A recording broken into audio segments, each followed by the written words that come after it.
Bom, logo no exato segundo em que uma notificação de mensagem de voz pisca na tela de um celular, o fluxo de oxigênio do cérebro de uma pessoa pode literalmente ser sequestrado.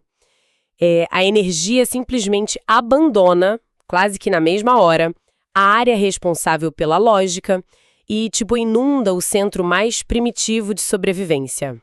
É um sequestro físico mesmo. Exato. E, é uma resposta biológica que foi desenvolvida ao longo de milênios, né, para salvar a gente de predadores mortais na savana. Mas que, hoje em dia, é disparada por um simples e-mail, uma reunião de trabalho tensa, ou sei lá, uma mensagem de texto não respondida. E o resultado disso tudo é o que a gente pode chamar de cérebro em rotação. Nossa, cérebro em rotação é o termo perfeito para isso. Onde um único pensamento catastrófico se multiplica e acaba consumindo toda a capacidade mental disponível. Transforma todo o cenário ao redor num caos absoluto. E eu confesso que fiquei muito intrigada com esse material de hoje. Ah, com certeza. E o mecanismo que cria essa sensação de caos, por mais incrível que pareça, é paradoxalmente uma das funções mais ordenadas e previsíveis da nossa anatomia, sabe? Previsível? Como assim previsível? É que a biologia, ela entra nesse estado de alerta máximo com um propósito muito específico de preservação. Então, entender que esse sequestro cognitivo obedece a regras muito fixas muda completamente a forma como a gente lida com a ansiedade. Porque, pensa bem, tudo que opera sobre regras claras possui obrigatoriamente um mecanismo de interrupção. Ah, claro! Tem um botão de desligar em algum lugar. E a nossa missão na exploração de hoje é justamente encontrar esse mecanismo de interrupção. A gente vai mergulhar fundo numa coleção fantástica de anotações e transcrições de um curso da doutora Luana, que serve de alicerce para o novo livro dela, o Bold Move. Que é um material riquíssimo, por sinal. Muito. A obra foca em como transformar essa ansiedade paralisante em poder de ação. E o que torna as fontes tão interessantes é que elas sintetizam não só uns 20 anos de prática clínica rigorosa, mas também a própria jornada pessoal da autora, né? Ela superou muitas adversidades até chegar ao corpo docente de Harvard. E a premissa central é muito prática, né? Sim. O foco da nossa análise de hoje é aprender a instalar um verdadeiro botão de pausa na mente.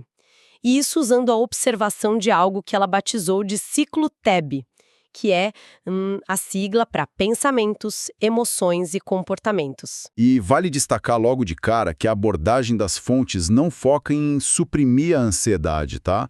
Ou, fingir que o estresse não existe. O que seria impossível, né? Exato, seria uma batalha perdida contra a própria fisiologia. O roteiro que o material traça busca, na verdade, devolver o controle direcional para a pessoa que está vivenciando essa espiral. Então, para quem já sentiu a mente girando em falso, perdendo totalmente a tração com a realidade, compreender a mecânica exata dessa engrenagem é o primeiro passo estrutural para conseguir desarmar a bomba. Com certeza. Então, vamos destrinchar essa mecânica desde o comecinho. Porque antes da gente explorar qualquer técnica para parar essa espiral, eu acho fundamental a gente isolar o instante em que ela nasce, sabe? Qual é o gatilho?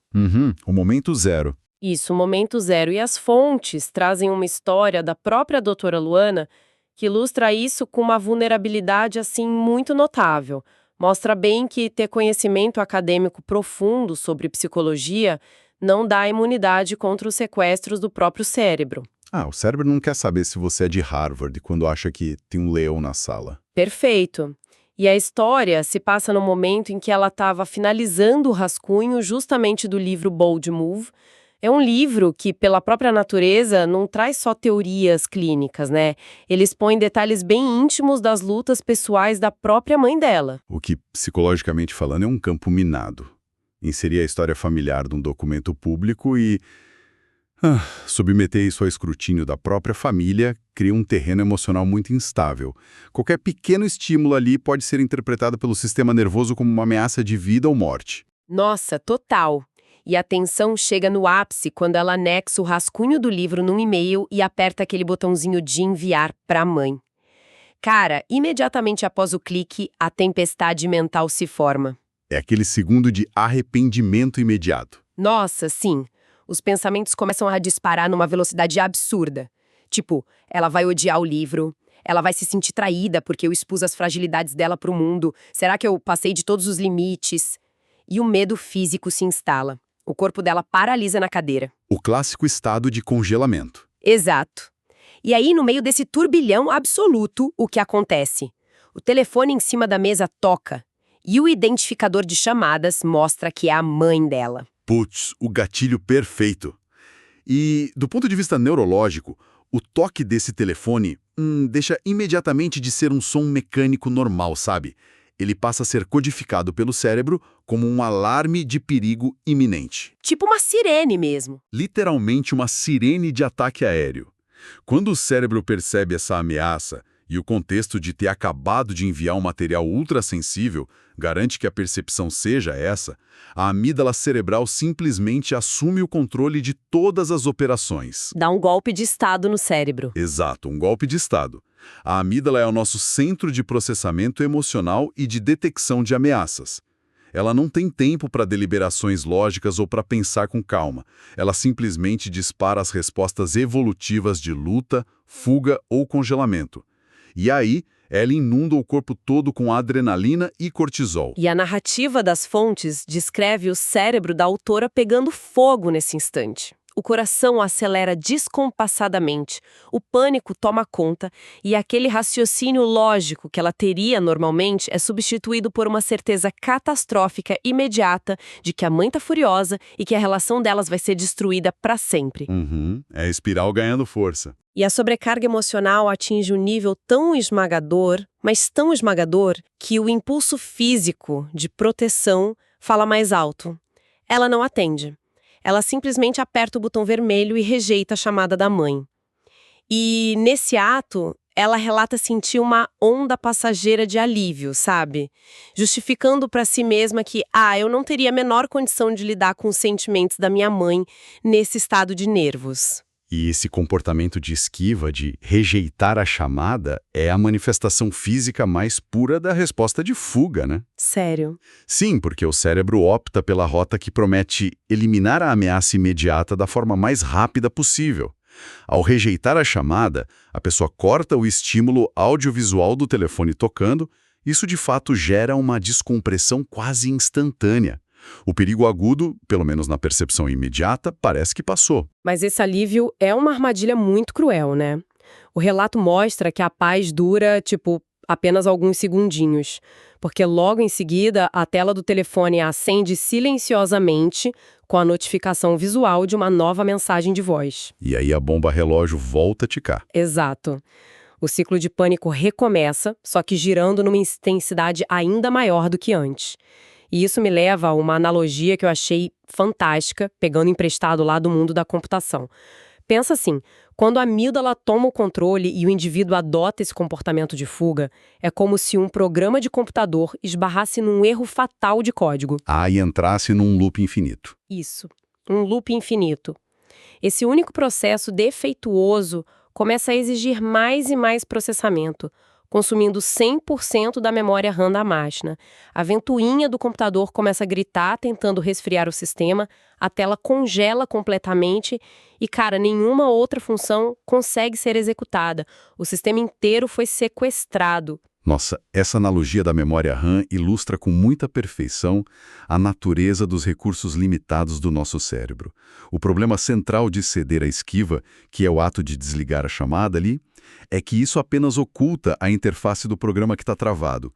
Mas não encerra o processo no plano de fundo. Fica rodando escondido? Fica rodando pesado. O comportamento de fuga proporciona aquele alívio de curtíssimo prazo, mas que acaba reforçando negativamente a ansiedade. O cérebro emocional continua operando em capacidade máxima, só aguardando o desdobramento daquela ameaça que, no fundo, não foi resolvida. E aí, quando o ícone da mensagem de voz aparece... O computador entra em colapso total. Colapso completo. O sistema operacional já estava sem memória nenhuma disponível. E aquela ameaça que era abstrata, do tipo ela não gostou do livro, agora ganha materialidade de uma gravação de áudio real. O grande desafio que se impõe a partir dessa paralisia toda é descobrir como intervir, né?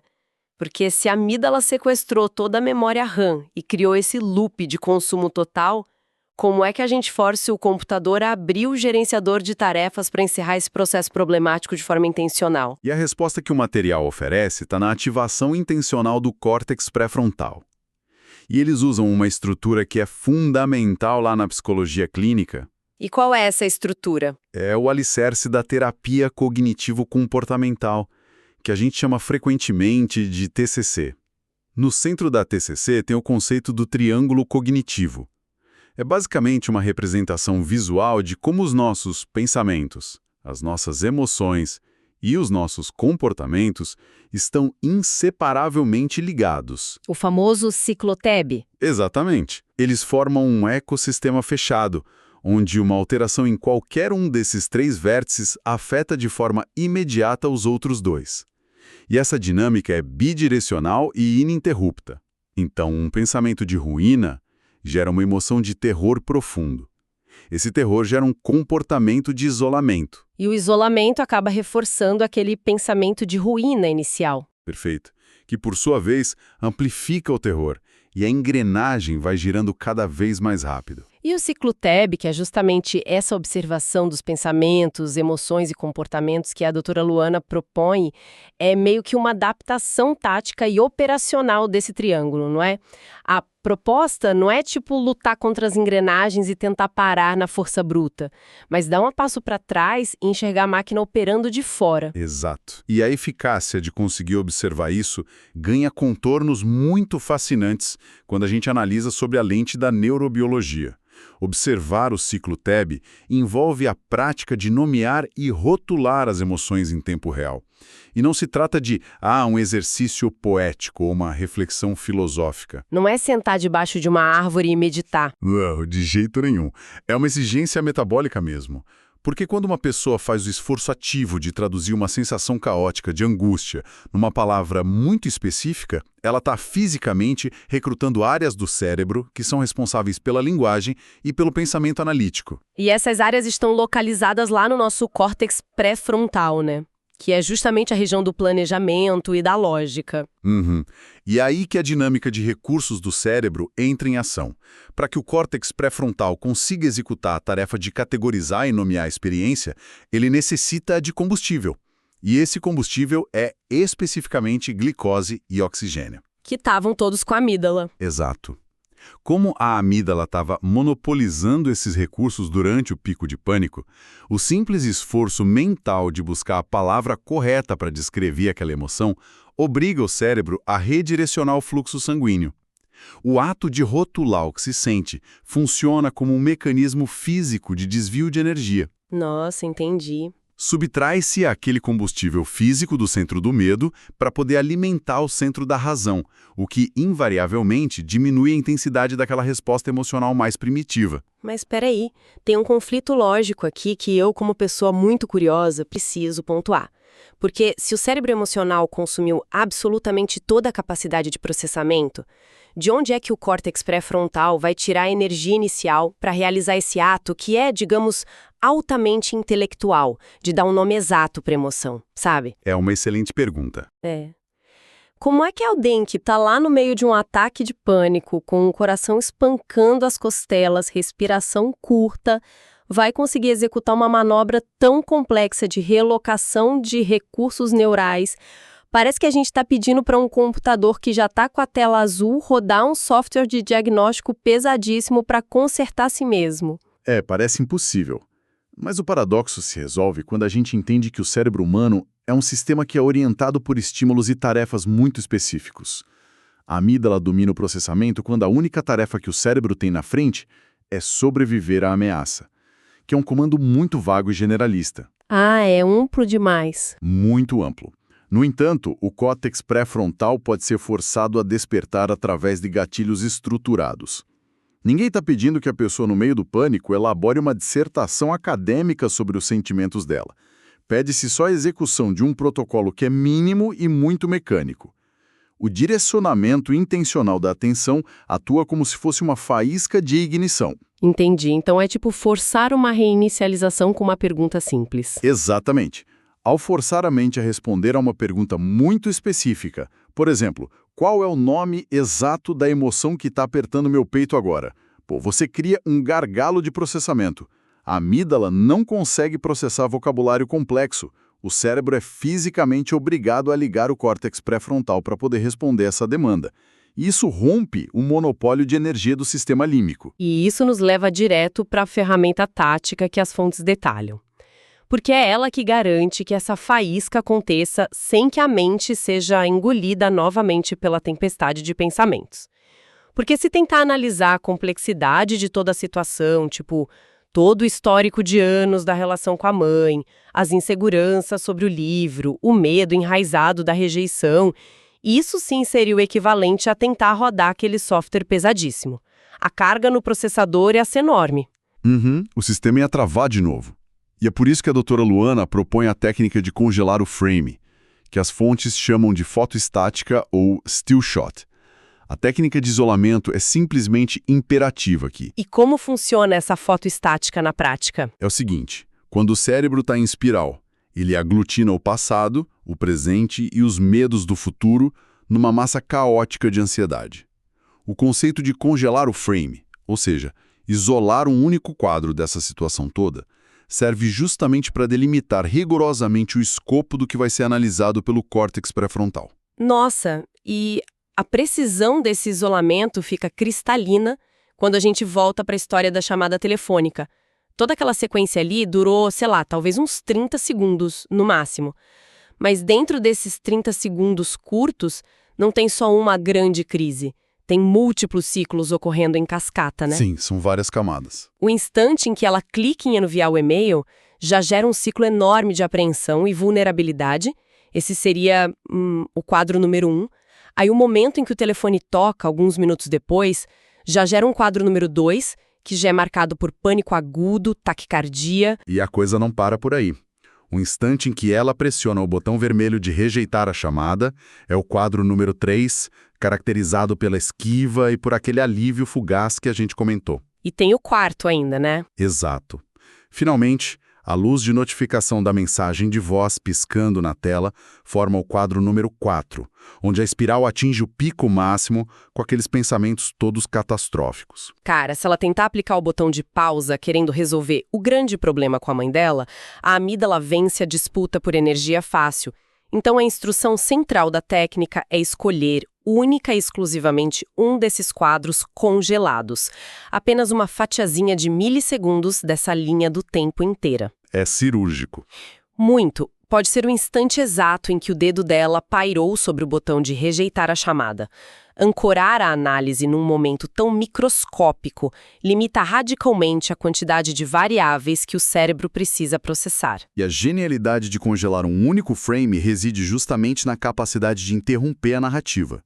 Porque a mente ansiosa é uma máquina de contar histórias trágicas sem interrupção. Quando a pessoa pausa o filme da realidade e extrai um único quadro para examinar só os pensamentos, emoções e comportamentos presentes apenas naquele milissegundo, a narrativa perde a força. Ah, tira o embalo da história. Exato. Sem o fluxo do tempo da história alimentando o medo, a emoção bruta pode ser observada apenas como um conjunto de dados isolados. E as fontes comprovam que isso não fica só no ambiente acadêmico ou nas relações familiares difíceis, tá? Elas apresentam o estudo de caso de um cara chamado Alan. Ele ocupa a posição de gerente sênior de produto. E isso, no mercado corporativo, invariavelmente significa que o cotidiano do cara é uma interseção maluca de prazos impossíveis, expectativas irreais, gestão de crises diárias. Basicamente, um ambiente perfeito para a amígdala viver disparando. Nossa, um pesadelo neurológico.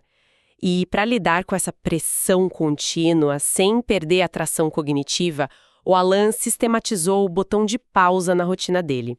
Ele desenvolveu uma planilha dedicada exclusivamente a mapear os seus quadros congelados em momentos de estresse alto.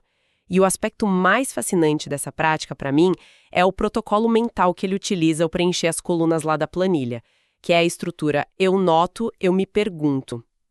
E a substituição do julgamento punitivo pela curiosidade genuína é o que torna o protocolo do Alan tão efetivo. Porque em momentos de crise, o nosso impulso natural é sempre o da autocrítica. A pessoa pensa, nossa, por que eu tô tão nervoso com essa apresentação? ou eu não deveria estar tremendo desse jeito. E isso é só julgamento em cima de julgamento. Exato. E esse julgamento apenas injeta ainda mais estresse no sistema TEB. Quando ele adota a postura do eu noto, eu me pergunto, a dinâmica mental muda completamente. Ele escreve tipo, eu noto que a palma da minha mão está suando frio e meu coração acelerou. Ou, eu me pergunto por que o comentário do meu diretor agora na reunião me fez pensar que meu projeto inteiro vai ser cancelado. Eu fiquei pensando, existe uma incompatibilidade neurológica muito profunda nessa mudança de postura, certo? É como se fosse impossível abrigar o pânico e a curiosidade investigativa no mesmo ambiente mental, simultaneamente. E é impossível mesmo. A neurociência explica essa incompatibilidade pelas vias de aproximação e esquiva do cérebro. O pânico, que vem lá da amígdala, é o estado máximo de esquiva e de defesa. O organismo quer fugir. A curiosidade genuína, por outro lado, é um estado de aproximação.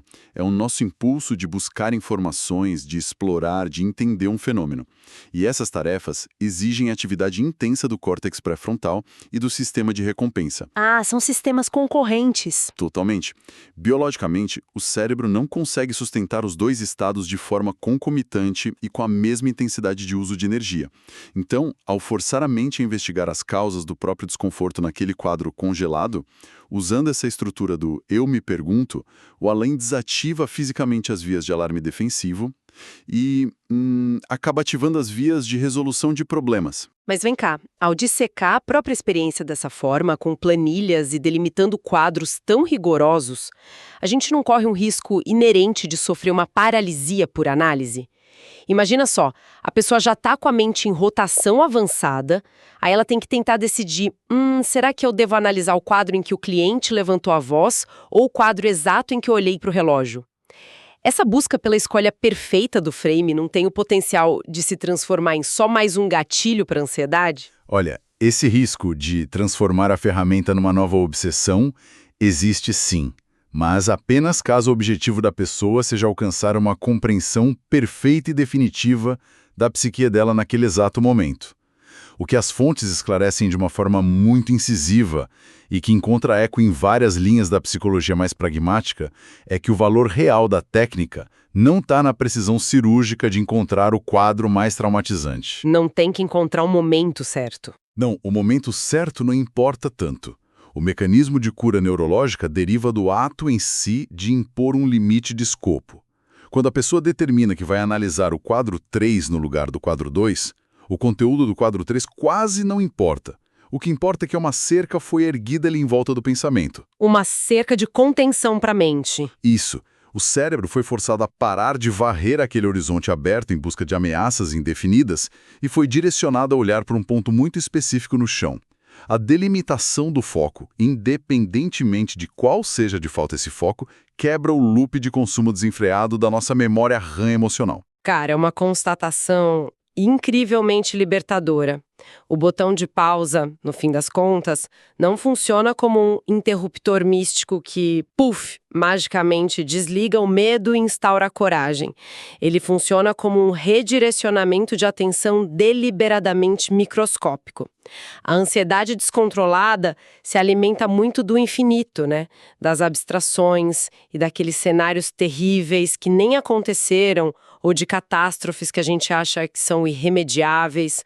E o córtex pré-frontal, que é o nosso centro de processamento lógico, ele opera e se fortalece através de dados específicos, de evidências e dessa concretude do momento delimitado. Exatamente isso.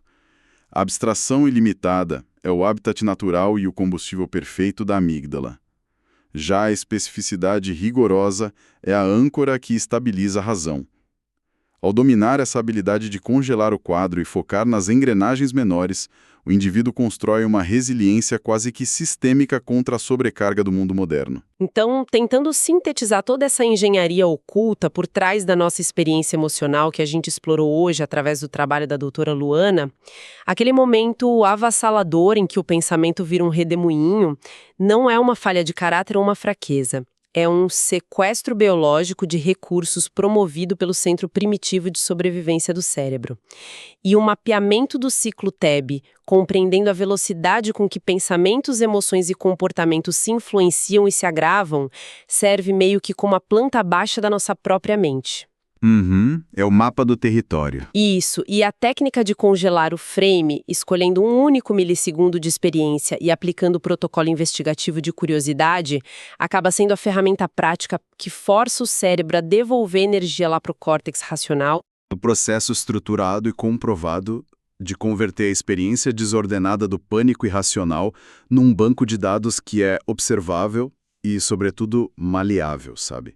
E a aplicabilidade dessa mecânica se estende desde a alta pressão lá de conselhos executivos e cronogramas de produto, como na rotina do Alan, até a vulnerabilidade muito crua de expor a própria história para a família. Nossa, e a precisão biológica com que os nossos estados mentais são construídos, nos leva a uma reflexão final que eu acho bem profunda. A gente viu ao longo da história da ligação telefônica rejeitada que uma cascata inteira de emoções avassaladoras, pensamentos de ruína e comportamentos super defensivos pode ser gerada, transformada e amplificada num espaço de não mais do que 10 segundos. Sabe, de uma tela apagada para um ícone de correio de voz, a nossa relação com a realidade externa se transforma drasticamente. E isso baseado exclusivamente em como o cérebro reage a estímulos que são muito efêmeros. O que eu deixo como provocação, para quem nos acompanhou nessa investigação hoje, é o seguinte: se a nossa percepção pode ser tão intensamente sequestrada e alterada de um momento para o outro pelas variações microscópicas de um ciclo TEB, será que grande parte do que a gente experimenta todos os dias, as certezas absolutas sobre nossos medos, nossos limites e os julgamentos dos outros, será que tudo isso não passa, na verdade, de um processo cíclico e passageiro de ansiedade, que nós, no meio do barulho da rotina, simplesmente esquecemos de colocar no botão de pausa? Fica aí a reflexão de que, talvez, a realidade não seja o furacão que arrasta a gente, mas apenas a soma dos quadros que a gente escolhe ou deixa de observar. Até a nossa próxima imersão profunda.